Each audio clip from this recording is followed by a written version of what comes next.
Men are haunted by the vastness of eternity. Visions echo across the centuries and wonder who we were, how bravely.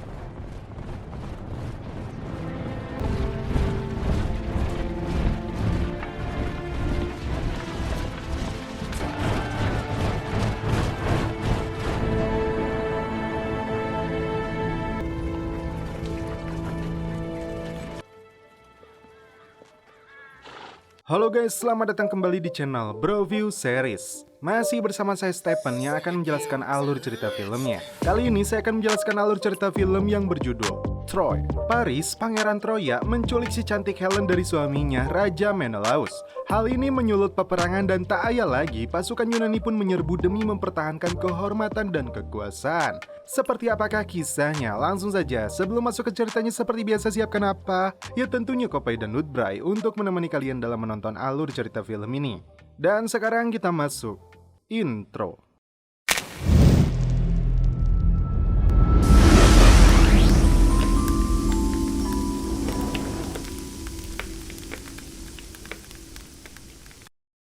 Di awal film, peperangan akan berlangsung antara pasukan yang dipimpin Raja Agamemnon untuk memaksa kerajaan Tesali masuk dalam aliansi Yunani kekuasaannya. Untuk menghindari pembantaian, Agamemnon menawarkan cara kuno prajurit terbaik dirinya melawan prajurit Tesali. Jika dia menang, Agamemnon akan meninggalkan wilayah ini untuk selamanya. Namun sebaliknya, jika dia menang, Tesali berada di bawah perintahnya. Will strangers hear our name? How bravely we fought.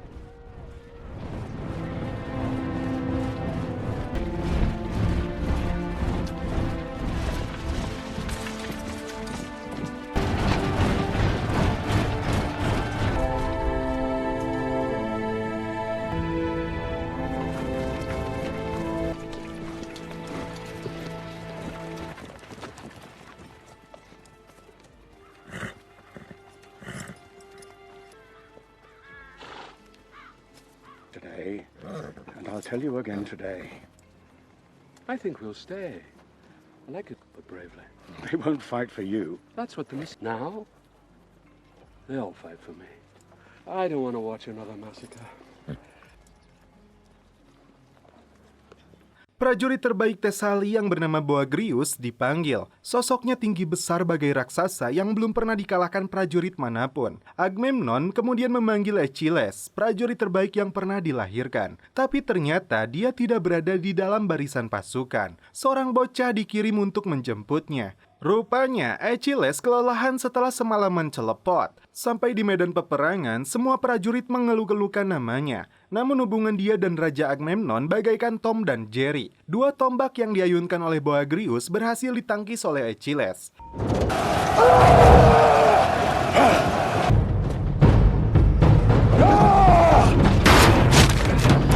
Dan dalam satu ayunan pedang milik Achilles, inilah yang terjadi. Scene berpindah ke pelabuhan Sparta di Yunani. Dua pangeran Troya yang bernama Hektor dan adiknya Paris datang untuk melakukan kesepakatan damai di antara dua kerajaan Sparta dan Troya. Menelaus yang menjadi Raja Sparta menerima baik kesepakatan ini. Namun masalah besar muncul karena Paris punya hubungan gelap dengan istri Menelaus yang bernama Ratu Helen. Saat Menelaus sibuk dengan koleksi ceweknya, saat itulah Paris masuk ke kamar Helen dan mereka pun celepot. Singkat cerita, Hektor dan Paris kembali ke Troya. Tak diduga, Paris membawa Ratu Helen di dalam kapal. Menelaus baru menyadari istrinya dibawa pergi oleh Pangeran Paris. Di atas kapal, seketika Hektor pun marah. Karena ini sama saja menodai perdamaian yang sejak lama dirintis oleh ayah mereka. Dia memerintahkan kapal untuk kembali ke Sparta. Jika itu dilakukan, Paris akan mengajak Menelaus bertarung. Karena rasa sayang kepada adiknya ini, rencananya pun batal. Mereka tetap melanjutkan perjalanan kembali ke Troya. Menelaus yang diliputi kemarahan dan kebencian meminta bantuan kakaknya Agamemnon untuk menyerang Troya dan membawa kembali istrinya. Agamemnon yang haus kekuasaan berkonsultasi dengan penasehatnya. Troya selama ini tidak pernah kalah dalam peperangan. Mereka mampu bertahan selama 10 tahun di dalam benteng. Jika dia berhasil menaklukkan Troya, maka seluruh lautan Aegea berada di bawah kendalinya. Agamemnon akan mengerahkan seluruh kerajaan Yunani untuk menyerang secara besar-besaran. Penasehatnya kembali mengusulkan untuk menurunkan Achilles dan pasukan Myrmidonnya. Agamemnon kesal, Achilles selalu menentang perintahnya, tapi dia juga sangat membutuhkannya. Mereka punya rencana licik untuk membujuk Achilles. Raja Odysseus yang memimpin Ithaca diminta oleh Agamemnon untuk membantunya menundukkan Troya. Terlihat juga Achilles sedang melatih kemampuan pedang keponakannya yang bernama Patrocius. Odysseus membujuk Achilles untuk ikut dalam perang ini menundukkan Troya yang selama ini dikenal sangat tangguh. Achilles awalnya menolak karena dia tahu perang ini hanya karena masalah seorang wanita. Odysseus kembali membujuknya. Perang ini akan melibatkan seluruh kerajaan Yunani. Mereka akan mengirim 1.000 kapal dan prajurit yang ikut akan dikenang sebagai pahlawan. Achilles kemudian meminta nasihat dari ibundanya. Dia sudah meramalkan akan datang saatnya seperti ini bahkan sebelum dia dilahirkan. Pilihan ada di tangan Achilles. Jika dia tinggal di Larissa, umurnya akan panjang, memiliki istri dan anak. Namun, namanya hanya dikenang sebatas usia keturunanmu. Dan jika Achilles pergi ke Troya, dia akan mendapat kemuliaan dan selama ribuan tahun dan mereka akan menulis cerita kemenanganmu. Tapi di situ pula, kemenangan sekaligus kematiannya akan datang dengan cepat. Singkat cerita, ribuan kapal pimpinan Agamemnon mulai berlayar menuju Troya. Hektor dan adiknya Paris membawa Helen sampai di Troya. Mereka disambut ayah tercintanya. Istri Hektor dan anaknya yang masih bayi dan sepupu mereka yang cantik bernama Briseis. Hektor meminta persetujuan ayahnya untuk mengembalikan Helen ke Sparta, meskipun resikonya Paris akan mengikutinya lagi. Raja Troya ini tidak sependapat. Ini sudah takdir. Dia yakin para dewa Apollo akan melindungi kerajaan ini. Paris sempat mengajak Helen untuk pergi sejauh mungkin. Helen yang tahu betul bagaimana kejamnya Menelaus dan Agamemnon tidak akan semudah itu membiarkan mereka hidup. Ribuan pasukan Troya mulai memperkuat pertahanan dan persenjataan untuk menyambut serangan musuh. Lonceng perang berbunyi, itu tandanya musuh telah tiba.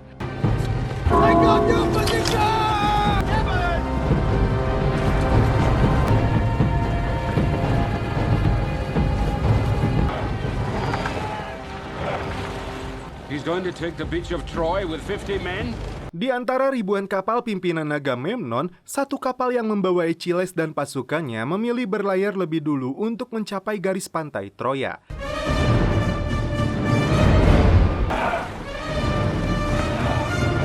Achilles meminta keponakannya Patrocius tetap berada di dalam kapal. Hektor memimpin pasukan berkuda untuk mencegat mereka di tepi pantai.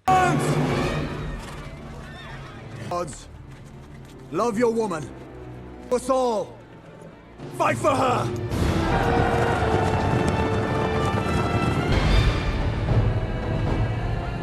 Saat Achilles dan pasukannya turun dari kapal, pasukan pemanah langsung melancarkan serangan.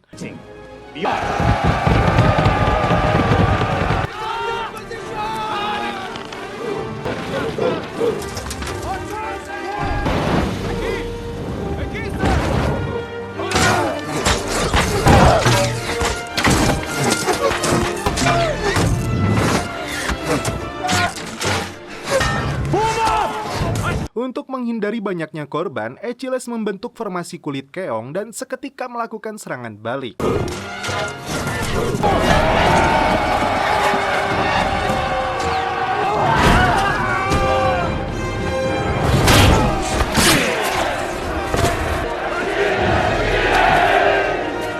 Salah seorang prajurit Yunani yang bernama Ajax dengan julukan pemukul batu tidak mau kehilangan momen ini. Dia memacu kapalnya agar segera sampai di tepi pantai. Hektor dan prajuritnya menyambut kedatangan mereka.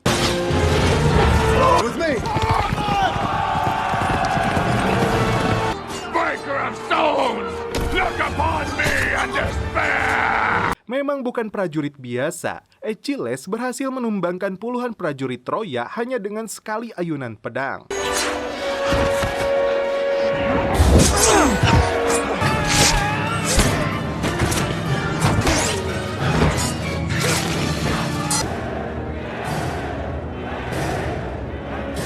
Alhasil, batalion pertama dari Troya dipukul mundur kembali ke dalam benteng. Bahkan, Achilles memenggal dewa Apollo yang disembah oleh kaum Troya. Sebuah tombak dilayangkan langsung membunuh anak buah Hektor.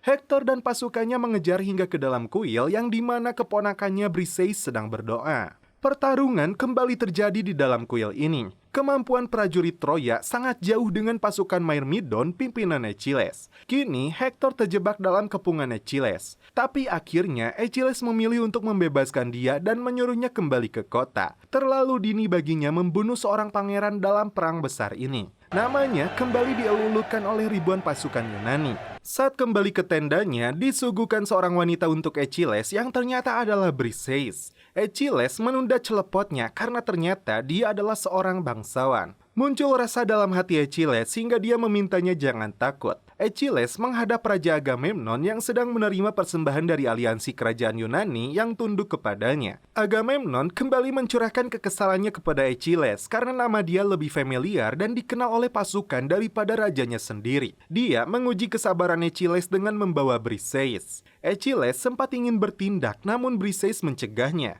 Dan Achilles berjanji akan menuntut balas sebelum perang ini berakhir. Dan Briseis harus rela menjadi korban celepot dari raja keji ini.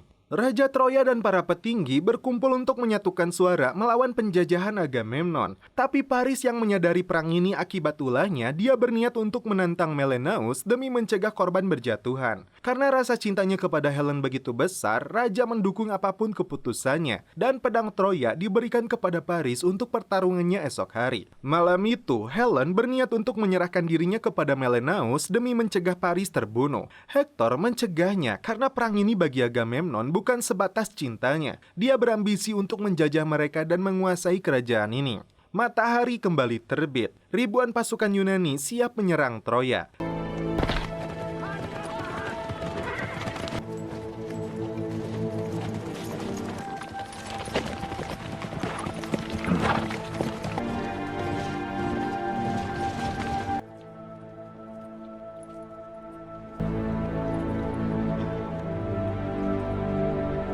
Sure you want to do this?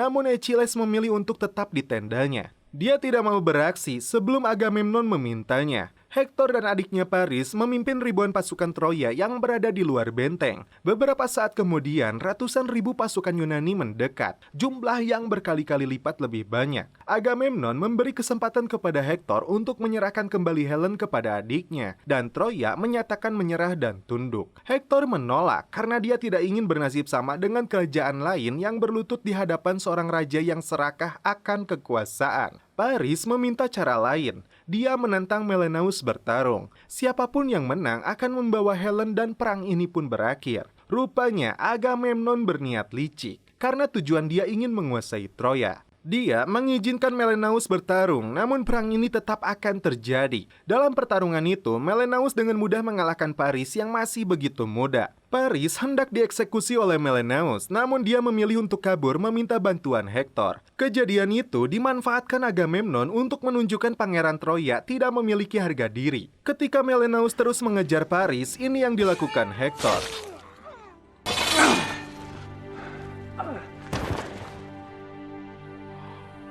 Melihat adiknya tewas, seketika Agamemnon memerintahkan seluruh pasukannya untuk menyerang.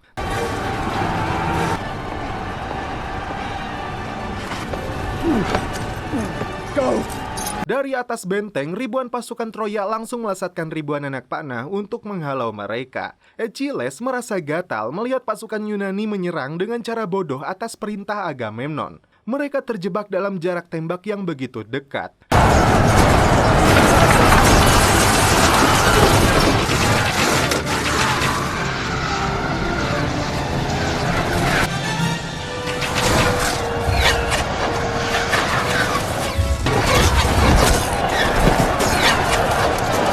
Hector dan Ajax terlibat pertarungan yang sengit hingga akhirnya Hector berhasil menumbangkannya. You're the best of the Trojans!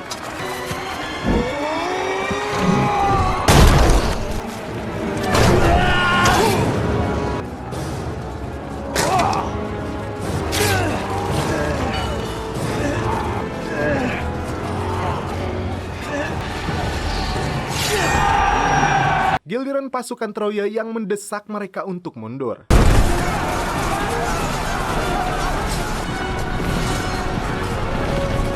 Mereka akhirnya lari kembali ke kapal mereka. Ribuan mayat korban perang dari kedua belah pihak dikumpulkan untuk dibakar. Malam itu, Achilles menyelamatkan Briseis dari mainan beberapa prajurit dan beruntungnya dia belum disentuh oleh Agamemnon dan mereka pun celepot. Pagi harinya, Achilles memerintahkan prajuritnya untuk berkemas dan kembali pulang. Raja Odysseus yang membujuknya tidak berhasil meyakinkan Achilles untuk melanjutkan perang ini. Begitupun keponakannya yang kecewa kepada Achilles. Hektor meminta kepada ayahnya untuk bertahan. Namun, dia dan para pengikutnya meremehkan Yunani dan berniat melakukan serangan balasan saat fajar menjelang. Puluhan bola api diluncurkan ke arah pasukan Yunani yang masih terlelap tidur.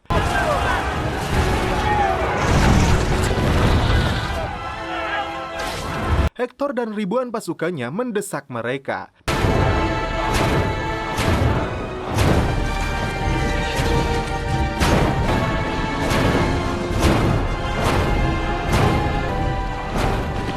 Archers to the rear. Beberapa saat kemudian, Achilles dan prajuritnya datang untuk memompa semangat pasukan Yunani. Perang pun kembali pecah.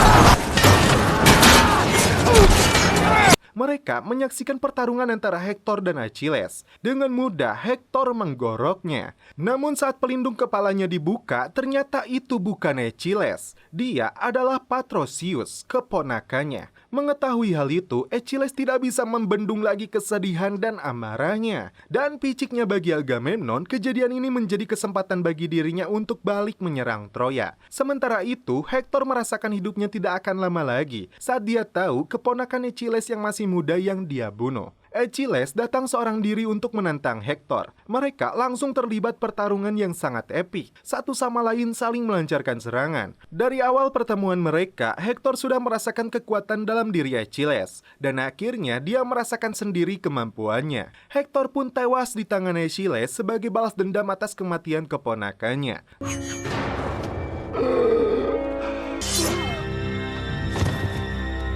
Tak sampai di situ, Achilles menyeret mayat Hektor dibawa ke kampnya. Malam harinya, Raja Troya datang ke tenda Achilles mencium tangannya dan meminta jenazah Hektor dikembalikan kepadanya. Achilles menghormati keberanian Raja Priam meskipun dia adalah musuhnya. Tanpa sepengetahuan mereka, Achilles meneteskan air mata di depan mayat Hektor yang dia panggil sebagai saudaranya. Raja Priam pergi membawa Hektor dan Briseis kembali ke istana. Achilles menjanjikan 12 hari tanpa peperangan sebagai hari duka untuk Hektor. Sementara itu, Agamemnon tetap pada ambisinya untuk meratakan Troya. Upacara pemakaman dilangsungkan untuk memberi penghormatan terakhir kepada Hektor. Odysseus memiliki rencana rahasia untuk menjatuhkan Troya. Malam itu, Achilles menyuruh Eudorus dan prajuritnya untuk pulang. 12 hari kemudian, Raja Priam menemukan mayat berserakan di pinggir pantai seperti terkena wabah. Mereka juga menemukan sebuah patung kuda yang sangat besar. Dan bodohnya, patung kuda itu dibawa ke dalam kota sebagai perayaan kemenangan dan malah melupakan tewasnya Hektor.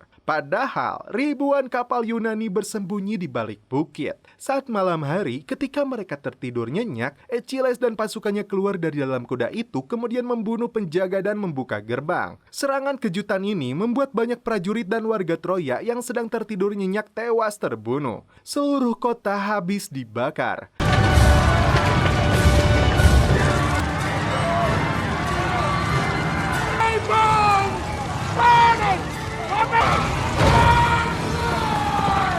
Kesalahan besar yang dilakukan oleh Raja Priam. Sedangkan Achilles fokus untuk mencari Briseis. Paris kemudian menyuruh keluarganya untuk kabur melalui pintu rahasia. Dia dan beberapa pasukan yang tersisa mencoba bertahan. Komandannya pun tewas di tangan Odysseus. Harta dan wanitanya mereka rampas. dan akhirnya Raja Priam pun tewas di tangan Agamemnon. Briseis yang ditangkap oleh Agamemnon tewas oleh pisau yang ditusukkan ke lehernya. Achilles yang sedang menyelamatkan Briseis tidak menyangka Paris melesatkan anak panah ke arahnya. Sesuai ramalan ibunya, Achilles akan tewas di Troya dan namanya akan dikenang hingga ribuan tahun. Paris berhasil menyelamatkan keluarga dan puluhan pengikutnya untuk menjalani hidup yang baru. Dan setelah itu film pun berakhir. Oke guys, bagaimana menurut kalian alur cerita film dari Troy ini? Yang menariknya, di akhir cerita ada pidato dari Odysseus yang berisi tentang jika mereka menulis cerita, biar mereka mengatakan aku berjalan bersama raksasa. Manusia jatuh dan bangun seperti jagung di musim dingin. Tapi nama-nama ini tidak akan pernah mati. Biarkan mereka bercerita, aku hidup di zamannya Hektor, sang pahlawan hebat. Biarkan mereka bercerita, aku hidup di zamannya Achilles. Namun tidak lupa juga dengan kopai, seruput dulu.